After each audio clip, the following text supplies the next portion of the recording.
Usa ka person under investigation nga na-admit karon sa Northern Mindanao Medical Center. Critical ang kahimtang, samtang update sa swab test sa asawa ni patient number 40 sa live report ni Cyril Chavez. Cyril. Yes, Real, ang usa ka PUI nga naka-admit karon sa Northern Mindanao Medical Center anaa sa tandugonon nga kondisyon. Samtang ang asawa ni patient number 40 nga namatay nagnegatibo sa COVID-19. Gikumpirma karon sa NMMC nga sa napulo ka mga PUI nga na-admit karon ang usa niini ana sa tandugonon nga kahimtang. Among pasyente o sa kalalaki edad dili moobos sa 40 og dili taga Cagayan de Oro City.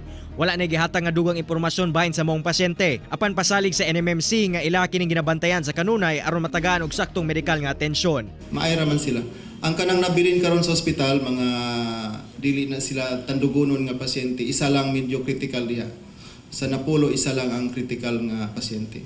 Samtang base sa pinakuleng talaan gikan sa Department of Health migawas na ang resulta sa mga PUI sa NMMC. Din usas sa mga nagnegatibo sa COVID-19 ang asawa ni patient number 40 nga namatay tungod sa komplikasyon sa maong sakit. Kinamduman nga gi-admit sab sa NMMC ang maong individual kauban ng ilahang anak tungod sila ang personal nga mialaga kang patient 40. Hinuon sa karon wa pa migawas ang resulta sa anak busa ana pa ni sulod sa balay Tambalanan samtang ang asawa gipapauli na balik sa ilahang lugar. Dako magayto siya risk sa exposure, high risk to siya nga expose siya kay siya man to'y abay sa iyang pasyente, no? Pero although medyo confidential na, pero negative to siya.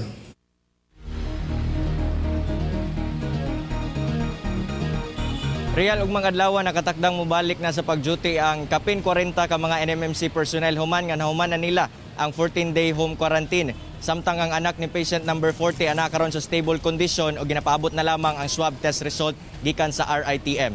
Real.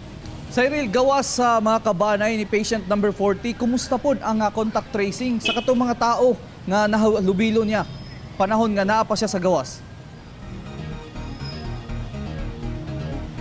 Yes, Real, padayon ang contact tracing nga ginahimo sa DOH karong panahon na og base sa ilahang latest nga update gikan diha kanato. Ang asawa ug anak lamang ang ilang gi-admit sa NMMC, sanglit sila ang pinakaduol o sila ang nialaga sa katong kay patient number 40. Apan ang uban kabanay nga nakalubilo ni patient number 40, ilahang giabisuhan nga mag-home quarantine sulod sa 14 ka adlaw. Real. Okay, daghang salamat, Cyril Chavez.